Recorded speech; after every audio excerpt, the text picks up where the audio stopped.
What's going on, guys? If you haven't watched part 1 yet, do it before you watch this one, or else this one may not make any sense. Stock the frick up, man. I can't tell you how important it is to stock up.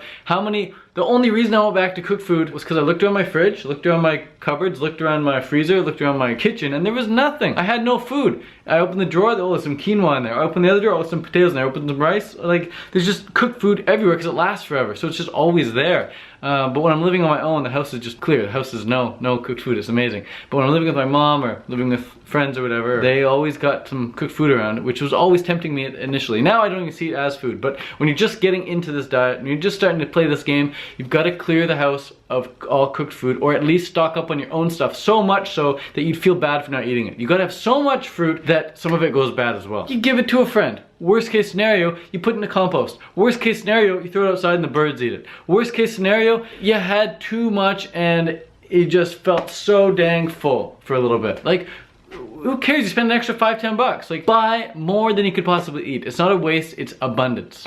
Mistake number 4. The raw foodists who end up going back to cooked food are the ones who avoid too much fat. The longest raw fooders I know, the longest term raw fooders I know, don't fear the fat. They're not fat phobic. And I want to be a long-term raw fooder. And when I first started doing the raw food diet, I was super low fat. And when you're super low fat, you get less calories because fat is just so much easier to get the calories up on raw food. So when I first started doing raw, I was super low fat all the time. And sure, I kept going back to cooked food, kept going back to cooked food, kept going back to cooked food.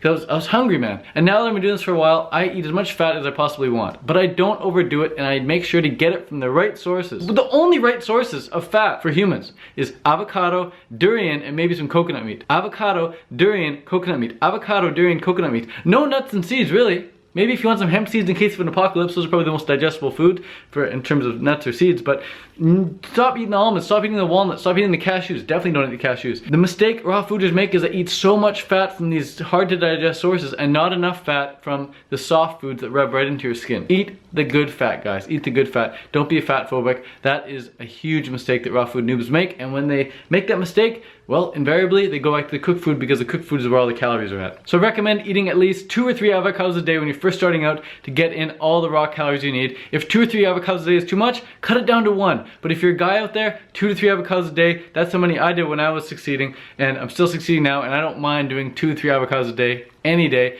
And I try and have maybe midday, maybe closer to the morning, because I like to keep my evenings as light as my breakfast is. So don't keep all the fat for the evening night. Have your fat middle of the day. By nighttime your body is totally clear and you can have a nice deep restful sleep with vivid dreams. I find I have the most vivid dreams when I don't have so much calories in the evening. I have it mostly in the middle of the day. Mistake number 5. Next mistake raw fooders make is they allow themselves to get influenced by cooked fooders. They allow themselves to get influenced and take action on the advice that people who don't even eat raw food are giving. So when you want to be raw vegan, you've got to focus on the fruit. You've got to focus on the fruit. Yeah, you can't be focusing on and all that other crap, because whatever we focus on, we get more of.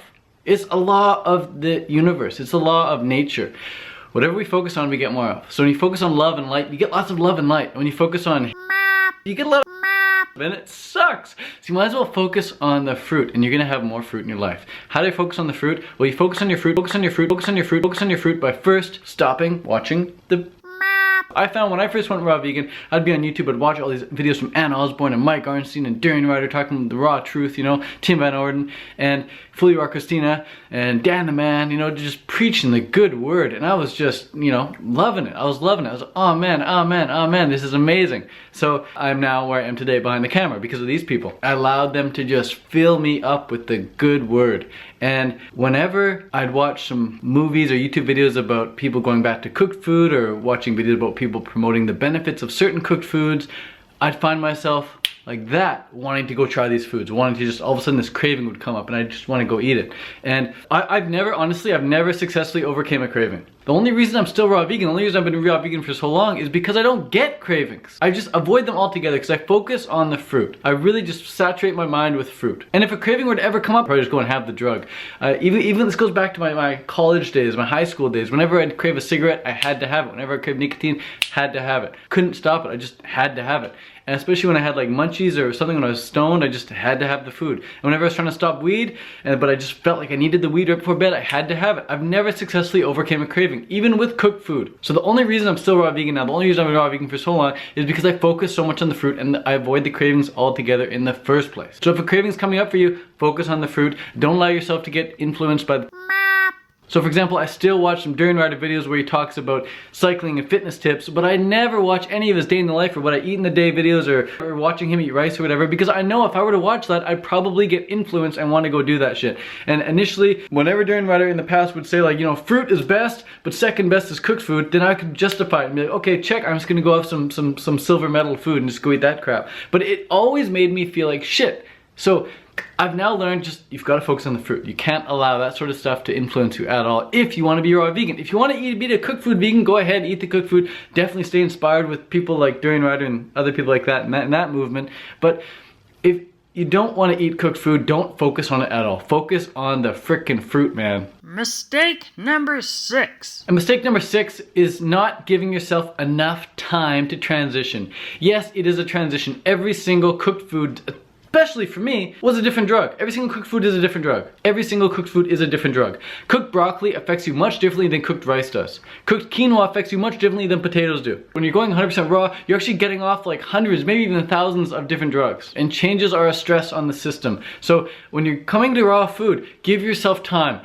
The thing that worked best for me from when I wanted to quit a certain food altogether, forever, and never crave it again, is I vowed to never eat that food again. So I vowed to never eat white rice again. I swore on my mother's grave I would never eat white rice again. I almost brought myself to tears one time. I was just binging so hard on it. I was on the floor in pain and I had thrown the rest of the rice in the garbage. I was on the floor in pain having eaten so much rice. I got up off the floor, went back to the garbage and started picking up more rice just to stuff it in again. It was just fucking crazy, man. The cooked food addiction is seriously real for some people like myself. And in that moment, I vowed to never eat white rice again. And it worked. After that, okay, maybe a few weeks later, a month later, I had some wild rice or something.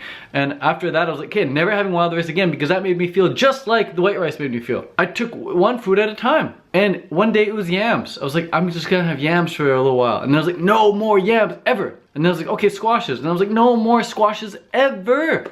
And then even when I came to Thailand maybe 20 months ago, I had these dried durian chips. I thought they were dried durian chips. Turns out they were deep fried durian chips, but it was too late. By the time I figured it out, I was like already hooked. I was like, oh my god, oh my god, oh my god, I can't stop.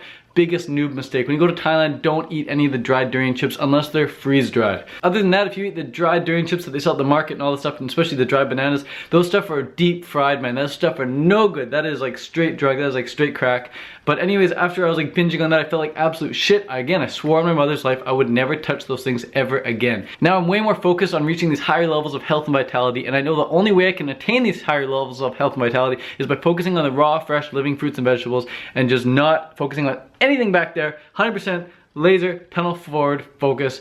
If I can do it, guys, you can do it too if you want to. It's 100% about desire. So those were the 6 mistakes that raw food noobs make. They're pretty much mistakes that everybody makes at one point or another. I just want to give you a heads up and let you know that you're not the only one out there who's going through this shit. It's the cooked on cooked shit is real, man. And until you take it seriously, you're probably never gonna come off it. So take it seriously, focus on the fruit, and just enjoy what's gonna come, man. It's like a never-ending blissful stream of like, holy crap, is this even real? Is this tomato even real, man? Like, is this even legal? Like, these mangoes are so good, how can these be legal? This durian is so good, like, are we going to prison for eating it? Because it's just so good. It's not even fair that we're allowed to eat these foods.